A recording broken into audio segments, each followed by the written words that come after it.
Hello students.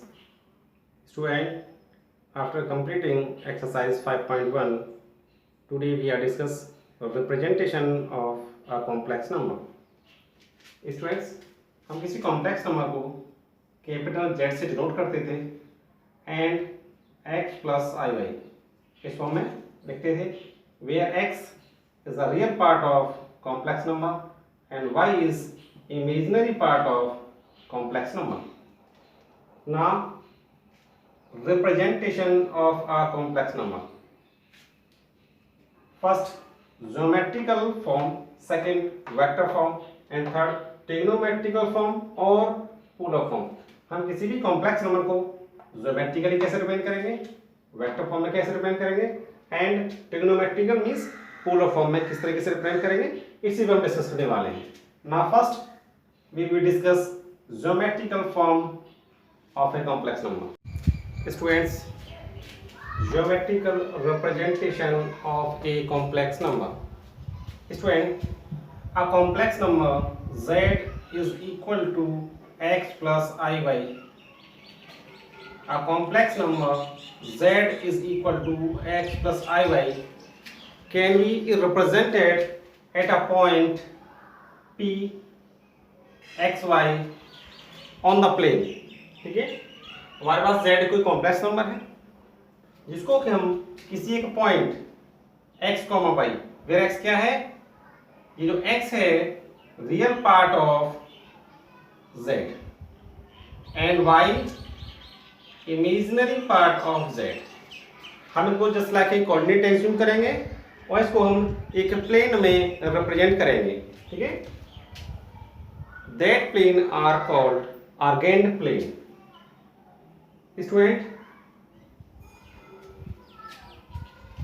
geometrically representation of a complex number, we draw two mutually perpendicular line x o x dash and y o y dash and plot this point xy in this plane. Okay, just like here point P and coordinate of this point P is x comma y, where x is real part of complex number and y is imaginary part of complex number. Okay friends, and that plane are called Argand plane. Argand plane or Gaussian plane or complex plane.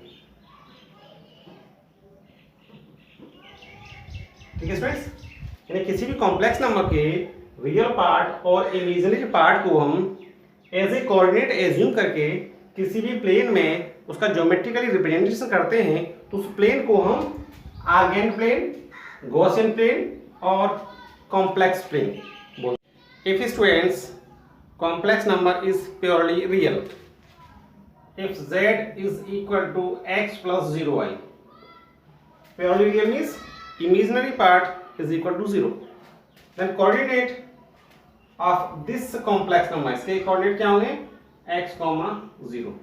तो ये point कहाँ होगा, x axis पर लाई करेगा. ठीक है, and z equal to z complex number कैसा होगा, प्योरली इमेजिनरी. उस कंडीशन में 0 प्लस आई वाई, तो इसके कोऑर्डिनेट क्या होंगे 0, y. तो जब हमारा जो कॉम्प्लेक्स नंबर है अगर वो प्योरली रियल है तो पॉइंट कहाँ अलॉट होंगे x एक्सिस पे, और when complex number is purely imaginary then point are plotted y axis. ठीक है स्टूडेंट्स, तो students this x axis are called also real axis and this axis, I mean y axis, is called imaginary axis.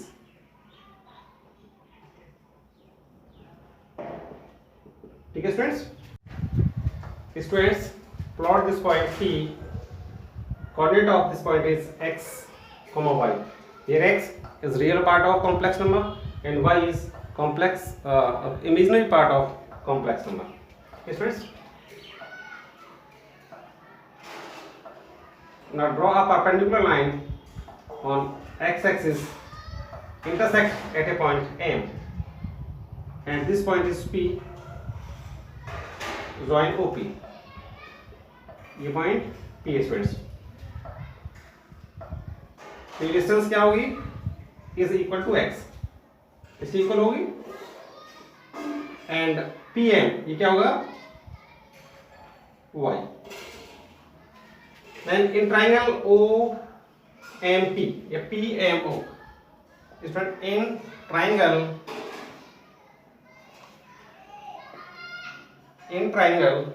OMP this angle is 90 degree, ये right angle है, ठीक है। तो triangle OMP कैसा हुआ? राइट एंगल ट्राइंगल हुआ, ठीक है। Use Pythagoras theorems. Hypo square means OP square is equal to OM square plus MP square. Student OP square is equal to OM क्या है? x square plus y square, and OP is equal to root of x square plus y square। पर students z equal to x plus y, तो mod z क्या होगा? Mod z हम already discuss कर चुके हैं। Mod z is equal to root of real part of z square, I mean x square, plus imaginary part of square means y square. तो mod z क्या है students? Root x square plus y square, ठीक है। तो now we can say OP is equal to mod z। Now friends, this line segment OP is called mod z, ठीक है। ये जो डिस्टेंस है OP इसके कॉम्प्लेक्स नंबर के मॉडुलस से इक्वल होगी, ठीक है students. Now if this angle POM is theta, ठीक है स्टूडेंट्स, ये एंगल थीटा है। Line OP makes angle theta with positive direction of x-axis, यानी कि anti-clockwise direction, ठीक है sir. This angle theta are called argument or amplitude,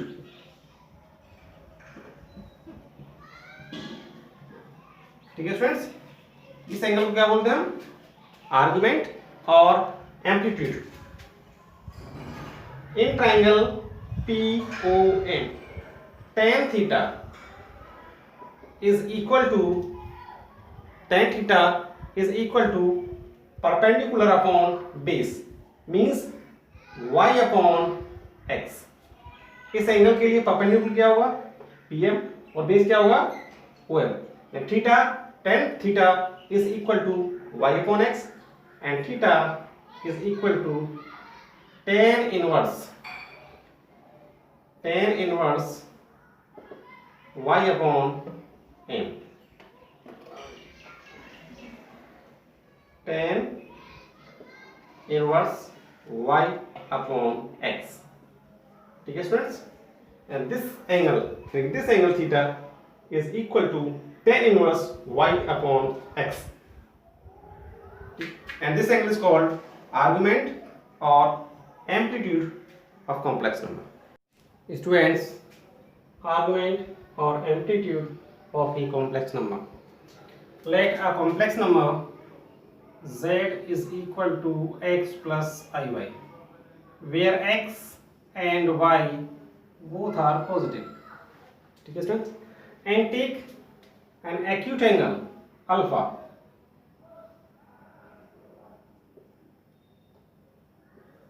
and value of alpha, tan alpha is equal to mod y upon x।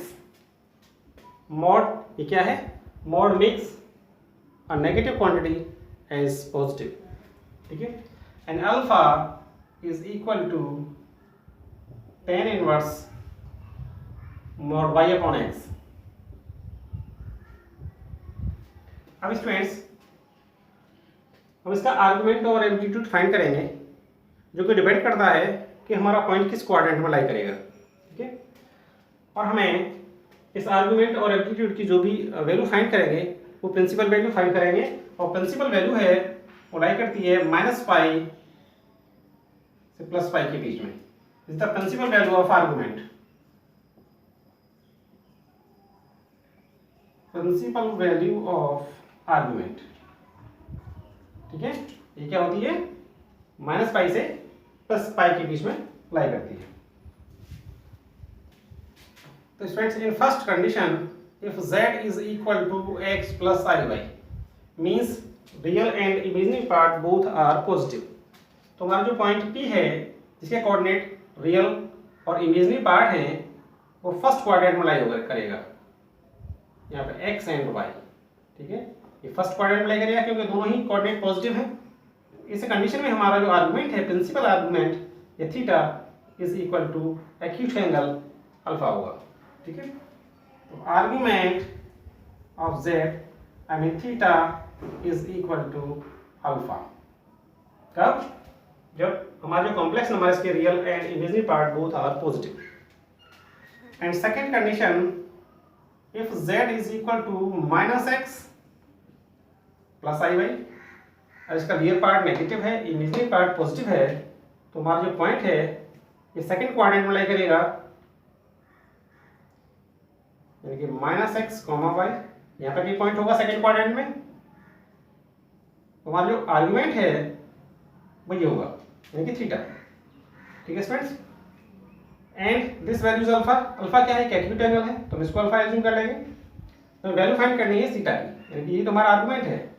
और ये कैसे find होगा, ये जो कंप्लीट एंगल है यहाँ से लेके यहाँ तक, ये कितना है, पाई, और उसमें से ये जो वैल्यू अल्फा है इसको सब्ट्रैक्ट कर देंगे तो फिर थीटा की वैल्यू फाइंड हो जाएगी। Then argument of z, I mean theta, is equal to pi minus alpha, ठीक है। And if in third condition a complex number z equal to -x minus iy, and इसका real and imaginary part both are negative, तो हमारे जो point P के coordinate third quadrant में होंगे, यहाँ पे कहीं पॉइंट P होगा -x एंड -y, ठीक है। तो हमारा जो आर्गुमेंट है, प्रिंसिपल आर्गुमेंट, ये होगा। बट स्टूडेंट्स, दिस वैल्यू, ये यहाँ से यहाँ तक पाई हो गया, पाई प्लस समथिंग, और हमने बताया था इसकी प्रिंसिपल वैल्यू -पाई से +पाई के बीच में लाई करती है, तो ये वैल्यू तो पाई से भी बड़ी हो गई, ठीक है। तो हम इसका मेजरमेंट एंटी क्लॉकवाइज डायरेक्शन में नहीं करेंगे, क्लॉकवाइज डायरेक्शन में मेजरमेंट करेंगे, ठीक है। तो स्टूडेंट्स, ये यहां से यहां तक ये कंप्लीट एंगल कितना है, पाई, यानी एक्स एक्सिस पे जो कंप्लीट एंगल है ये कितना है, पाई। एज्यूमिंग दैट दिस एंगल, ये एंगल को मैं अल्फा एज्यूम कर लूं, तो ये जो वैल्यू है प्रिंसिपल आर्गुमेंट की वो कितनी होगी, थीटा इक्वल टू ये कंप्लीट एंगल पाई में से अल्फा को सब्ट्रैक्ट कर देंगे तो होगा पाई माइनस अल्फा। बट स्टूडेंट्स, जब भी हम एंगल को क्लॉकवाइज डायरेक्शन में मेजरमेंट करते हैं तो वो नेगेटिव होता है, ठीक है। तो कैसा होगा, माइनस ब्रैकेट पाई माइनस अल्फा, इसको ओपन करेंगे तो थीटा की वैल्यू क्या होगी, -पाई प्लस अल्फा, ठीक है। In fourth condition, if z is equal to x minus iy, यानी इसका जो रियल पार्ट है वो पॉजिटिव है, इमेजिनरी पार्ट नेगेटिव होगा, तो हमारा पॉइंट फोर्थ क्वाड्रेंट में लाई करेगा, ठीक है, यहाँ पे होगा। तो हमारा जो आर्गुमेंट है वो कितना होगा, ये। But students, this value is greater than pi, ठीक है। तो इसका जो मेजरमेंट है फिर से इसी डायरेक्शन में करेंगे, और ये एंगल कैसा है, एक्यूट एंगल है, this is equal to alpha. Then argument of complex number theta is equal to minus alpha. Student, ये एंगल तो अल्फा है बट इसका जो मेजरमेंट है तो क्लॉकवाइज डायरेक्शन में है, इसलिए ये नेगेटिव हो जाएगा। तो स्टूडेंट्स, ये डिपेंड करता है कि हमारे जो कॉम्प्लेक्स नंबर है उसके रियल और इमेजिनरी पार्ट्स कैसे हैं। जिससे हमें पता पड़ता है कि अगर दोनों पॉजिटिव तो फर्स्ट क्वाड्रेंट में लाई करेंगे, अगर एक्स नेगेटिव है वाई पॉजिटिव है तो सेकंड क्वाड्रेंट में लाई करेंगे, दोनों नेगेटिव है तो थर्ड क्वाड्रेंट में, अगर एक्स पॉजिटिव है वाई नेगेटिव है तो फोर्थ क्वाड्रेंट में लाई करेंगे। ठीक है, और उस हिसाब से हमारे ये डिफरेंट आर्गूमेंट हैं। अगर फर्स्ट क्वाड्रेंट में हमारा पॉइंट लाई कर रहा है तो हमारा जो आर्गूमेंट थीटा है वो equal to alpha, where alpha is equal to tan inverse mod y upon x। Second quadrant में लाई करेगा तो हमारा जो थीटा है यानी argument principal argument is equal to pi minus alpha, फिर alpha is equal to this. और third quadrant में होगा तो हमारा जो principal argument minus pi plus alpha है, और फोर्थ क्वाड्रेंट में जब हमारे पॉइंट लाई करेंगे तो हमारा प्रिंसिपल आर्गूमेंट वैल्यू क्या होगी, equal to minus alpha. Students, vectorial representation of a complex number. किसी भी वेक्टर क्वांटिटी को रिप्रेजेंट करने के लिए हमारे पास एक तो डायरेक्शन और दूसरा उसका मैग्नीट्यूड यानी कि मॉड ऑफ जेड, एक लेंथ ऑफ डायरेक्टेड लाइन, ये पता होना चाहिए। ठीक है, let a complex number z is equal to x plus i y. ठीक है, तो हमें इसका वेक्टोरियल रिप्रेजेंटेशन करना है। इसके लिए एक तो हमें जो डायरेक्टेड लाइन है उसकी लेंथ पता होना चाहिए, और इक्वल टू होती है मॉड ऑफ जेड, और mod z is equal to x square plus y square, and direction tan theta is equal to y upon x, and theta is equal to tan inverse y upon x।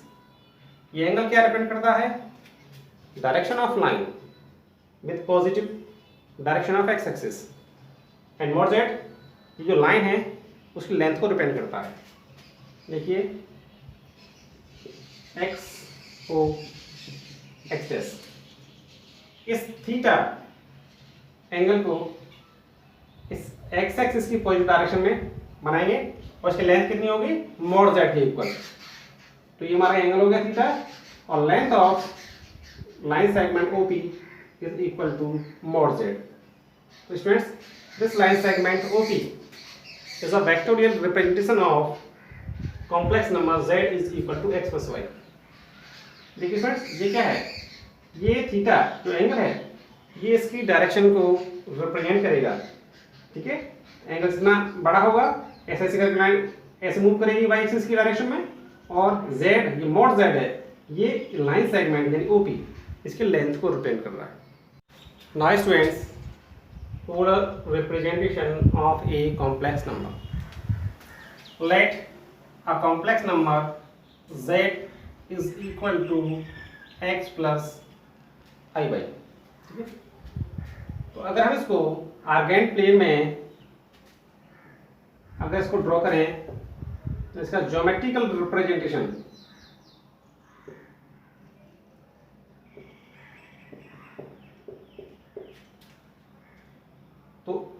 here this is any point P and coordinate of this point P is x, y। ठीक है, तो ये क्या है,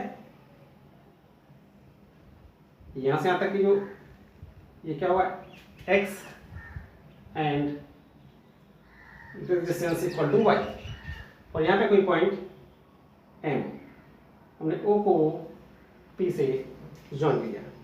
ठीक है, and this angle is theta।